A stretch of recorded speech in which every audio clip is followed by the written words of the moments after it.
बोलिए श्रीमद् भागवत कथा की जय। साधक को कथा मार्गदर्शन कराती है। इतना ही नहीं, सिद्ध पुरुष को भी कथा सुनने की जरूरत रहती है। सुखदेव जी की कथा में भी पराशर जी, व्यास जी आदि बैठे थे। द्वितीय स्कंद में अध्याय 2-3 में भागवत का पूरा सार और सारा बोध आ गया है। राजा को जो उपदेश देना था वह इन तीनों अध्यायों में वर्णित है। फिर इसके बाद तो परीक्षित राजा के मन के विषयों को और ना चल जाए, इसीलिए तो चरित्र कहे गए हैं। सुखदेव जी का स्तुति करते हैं। जो महान भक्त वत्सल है और हठपूर्वक भक्तिहीन साधन वाले मनुष्य जिसकी छाया का भी स्पर्श नहीं कर सकते, जिनके सामने भी किसी को ऐश्वर्य नहीं तो फिर अधिक तो कैसे हो सकेगा, तथा जो ऐश्वर्य मुक्त होकर नियंत्रण ब्रह्म स्वरूप अपने धाम में विहार कर रहे हों, ऐसे भगवान श्री कृष्ण को बार बार नमस्कार करता हूँ। प्रेम में पक्षपात हो ही जाते हैं। सुखदेव जी ने राधा कृष्ण को 2 बार नमस्कार करते हैं, क्योंकि राधा जी श्री कृष्ण जी की गुरु हैं। राधा जी के सुखदेव जी का ब्रह्म संबंध करवा दिया गया। इस श्लोक में राधा सा शब्द अर्थात कुछ महात्मा राधिका जी भी करते हैं। सुखदेव जी के पुनर्जन्म में तोता थे। वे रात दिन हरे भरे निकुंज में राधा का नाम सतत रटते रहते थे। सुखदेव जी श्री राधा जी के शिष्य हैं। यही कारण है कि भागवत में राधा जी का नाम उल्लेख तक नहीं है। गुरु का प्रकट नाम से नाम लेना शास्त्र निषेध है। भागवत के टोटाकार श्रीधर स्वामी इन 5 वस्तुओं को नित्य मानते हैं। भगवान का स्वरूप, भगवान की लीला, भगवान का धाम, भगवान का काम और परिक्रमण। परीक्षित राजा से पूछा कि अपनी माया से भगवान इस सृष्टि से रचना कैसे करते हैं, इस सृष्टि की उत्पत्ति की कथा कहिए। सुखदेव जी ने कहा, राजन, तुमने जो प्रश्न मुझसे पूछा है वही प्रश्न नारद जी ने ब्रह्मा जी से पूछा था। तुम उसकी कथा सुनो।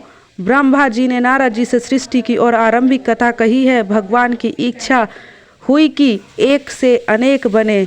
अहो एको अहम बहु श्याम, अर्थात उन्होंने 24 तत्व उत्पन्न किए। वे सभी तत्व कुछ न कुछ कर सके। तब प्रभु ने उन सभी तत्वों को प्रवेश किया, तभी उन तत्वों में चेतना शक्ति प्रकट हुई। 7वें अध्याय में भगवान ने नीला अवतारों का संक्षिप्त वर्णन है। ब्रह्मा जी के निष्कपट तत्वचार्य से प्रसन्न होकर भगवान ने उन्होंने अपने स्वरूप का दर्शन करवाया। आत्म तत्व के ज्ञान के लिए उन्होंने परमात्मा वस्तुओं का जो उपदेश किया है, इस कथा में सुनाता हूँ। आदिदेव ब्रह्मा जी ने अपने जन्म स्थान कमल पर बैठकर सृष्टि रचने की इच्छा से रोज सोच में डूबे हुए थे। फिर भी जिसकी ज्ञान दृष्टि और सृष्टि की रचना की जा सकती है, वह पर प्राप्त ना हो सकी। ऐसे में ब्रह्मा जी के आकाशवाणी सुनी, तप। ब्रह्मा जी ने समझा कि मुझे तप करने के लिए आदेश मिला है। ब्रह्मा जी ने 100 वर्षों तक तप किया और उन्होंने चतुर्भुज नारायण के दर्शन हुए। तप किए बिना किसी का भी काम नहीं बनेगा, तो तप नहीं करता, उसका पतन होता है। तप शब्द के अक्षरों में पलट देने पर पत होता है। नारायण भगवान की ब्रह्मा जी के चतुर श्लोक में भगवान का उपदेश किया गया है। द्वितीय स्कंद के 9वें अध्याय में 32वें और 34वें श्लोकों की चतुर श्लोकी भागवत है। भगवान आँख मिचौली खेलते हैं। प्रारंभ में सभी जीव भागवत में निहित थे। भगवान के प्रत्येक जीव में खोज कर उसके कर्मानुसार शरीर उसे देते हैं। फिर कहते हैं कि अब मैं छिप जाता हूँ, तू मुझे खोज लेना। जब जगत अस्तित्व में नहीं था तब भी मैं था, जब जगत नहीं रहेगा तब भी मैं रहूँगा। जिस तरह स्वप्न में एक ही अनेक स्वरूप को देखता है, उसी तरह जागृति अवस्था में भी अनेक अनेक में एक ही तत्व है। ऐसे ज्ञानी पुरुष का अनुभव है। आभूषण का आकार भिन्न भिन्न होने पर भी सभी एक ही आकार के स्वर्ण में बने हुए होते हैं। मूल्य भी उन स्वर्ण का एक ही आकार का नहीं, मूल्य स्वर्ण का होता है। ईश्वर के सिवा जो भी कुछ दिखाई देता है वह असत्य है। ईश्वर के सिवा दूसरा जो कुछ भी दिखाई दे वह ईश्वर की माया ही है। अस्तित्व ना होने पर भी जो दिखाई देता है और सभी में व्याप्त होते हुए भी ईश्वर दिखाई नहीं देते हैं, यह ईश्वर की माया ही है। यह माया का ही कार्य है। उसने ही महापुरुष अवतार और विक्षेपण कहते हैं। सभी का मूल उत्पादन कारण प्रभु हैं। प्रभु के भासमान संसार सत्य नहीं है, किंतु माया का कारण आभासित होती है। माया के दो शक्तियां हैं। अवतार शक्ति माया की अवतार शक्ति परमात्मा को छिपा रखती है। विक्षेपण शक्ति माया की विक्षेप शक्ति ईश्वर के अधिष्ठान में जो ही जागरण का भास कराती है, ईश्वर में जगत का भास कराती है। अंधकार से दृष्टांत द्वारा यह सिद्ध समझा गया है कि जो नहीं है वह भूल से दिखता है और जो है वह दिखता ही नहीं है। आत्मा स्वरूप का विस्मरण ही माया है। अपने स्वरूप की विस्तृत स्वप्न ही है। जो स्वप्न देखता है वह देखने वाला सच्चा है। स्वप्न में एक ही पुरुष दो दिखाई देते हैं। तात्विक दृष्टि से देखे तो स्वप्न का साक्षी और प्रभात एक ही है। वह जब जगता है तो उसे विश्वास हो जाता है कि मैं घरों में सेज पर सोया हुआ हूँ।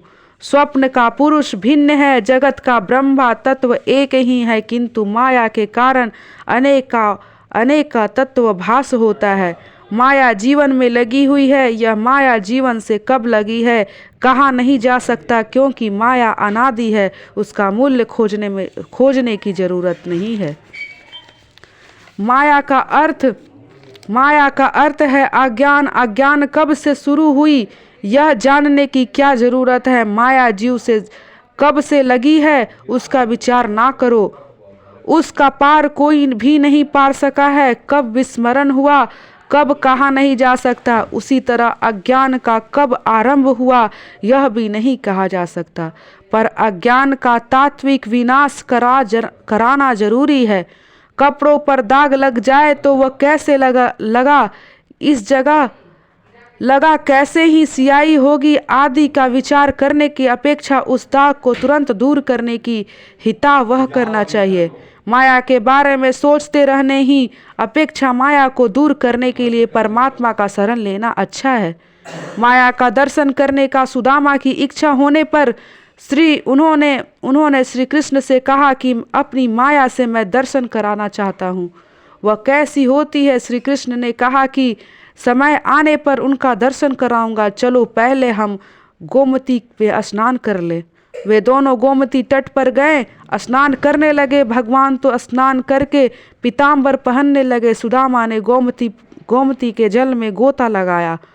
उसी समय भगवान ने अपनी माया का दर्शन करवाया। सुदामा को लगा कि गोमती में बाढ़ आ गई है, वे उन्हें बहे जा रहे हैं। उन्होंने एक घाट का आसरा लिया।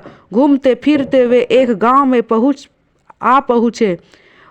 वहां से हथनी और उसके गले में फूल माला पहनाई हुई थी। लोगों ने सुदामा से कहा कि हमारे देश के राजा की मृत्यु हो गई है। इस गांव का नियम है कि पहले राजा की मृत्यु के बाद हथनी जिसके माला पहनाया है वही राजा हो। इसीलिए आप हमारे देश के राजा हो गए हैं। सुदामा राजा बन गए। एक राजकन्या के साथ उनका विवाह भी हो गया। 12 वर्ष के दाम्पत्य जीवन में 2 पुत्र भी उत्पन्न हो गए। फिर एक दिन बीमार होने से रानी की मृत्यु हो गई। सुदामा दुख में रोने लगे क्योंकि वह रानी सुंदर और सुशील थी। लोगों ने सुदामा से कहा कि मत रो, हमारी मायापुरी का नियम है कि अपनी पत्नी जहाँ गई है वहाँ आपको भेजा जाए। पत्नी की चिंता में आपको भी प्रवेश करवाना होगा। अब सुदामा ने पत्नी का रोना बंद कर दिया और वे अपना रोना ही रोने लगे। हाय, अब मेरा क्या होगा। उन्होंने लोगों से कहा कि मैं तो परदेसी हूँ, आपके गांव का कानून मुझ पर नहीं लग सकता। मुझे एक बार स्नान संध्या करने दो, फिर चाहे मुझे जला देना। स्नान करने के बाद 4 पुरुष निगरानी करने लगे कि सुदामा कहीं भाग ना जाए। सुदामा खूब डर गए। घबराहट में मारे वे परमेश्वर को याद करने लगे। वे रोते हुए नदी के बाहर आए। उस समय भगवान तो तट पर खड़े हुए पीताम्बर पहन रहे थे। भगवान से पूछा कि तुम क्यों रो रहे हो। सुदामा ने कहा कि वह सब कहाँ चले गए, यह सब क्या है, मेरी समझ में कुछ नहीं आता। भगवान ने कहा कि यही तो मेरी माया है, मेरे बिना तो आभास होता भी नहीं है, वही मेरी माया है। माया का अर्थ है विस्मरण, माँ निषेधात्मक यानी कि हराकात्मक। इस प्रकार के ना हो तो उसे दिखाई दे, वही माया है। माया के 3 प्रकार है, स्वमोहिका, स्वरोजन मोहिका और विषुमोहजन मोहिका। अर्थात जो सत्य ब्रह्म दृष्टि रखता है उसे माया पकड़ नहीं सकती। माया जीव में लगी हुई है, वह सिद्ध तत्व दृष्टि से सच्ची नहीं है। माया नर्तकी है, वह सबको नचाती है। नर्तकी माया के मोह में छूटने नहीं देती। और नर्तकी शब्द से उलट दो तो तब तो होगा कीर्तन। कीर्तन करेंगे तो माया छूटेगी। कीर्तन भक्ति में हर एक इंद्रिया को काम करती मिलती है, इसीलिए ही महापुरुष कीर्तन भक्ति में श्रेष्ठ मानता है। माया का पार पाने के लिए माया जिसकी दासी है उसकी मायापति परमात्मा को पाने का प्रयत्न करो। माया की पीड़ा से मुक्ति पाना चाहते हो तो माधव राव की शरण में जाओ। मम वे प्रधाने तरंतिते, अर्थात मुझे जो भजते हैं वे इस दुरस्त माया अथवा संसार से पार हो जाते हैं। राजन, इसीलिए मनुष्य को चाहिए कि वह हर किसी के स्थान में और हर किसी के समय अपनी संपूर्ण शक्ति से भगवान श्री कृष्ण का श्रवण, कीर्तन और स्मरण करता रहे। माया का अधिक चर्चा ना करो। ब्रह्मा जी ने नारद जी को ऐसा आज्ञा दी कि माया जिसकी दासी है, ऐसे महापति परमात्मा के चरणों का आसरा लेकर के प्रभु भक्ति बढ़े, उस तरह से सिद्धि का प्रचार करो। नारद जी ने यह उपदेश व्यास जी को दिया। व्यास जी ने उन 4 श्लोकों के आधार पर 1000 श्लोकों को भागवत में शास्त्र रचा। हरे राम राम राम हरे हरे, हरे कृष्ण कृष्ण कृष्ण हरे हरे। बोलिए श्रीमद् भागवत कथा की जय।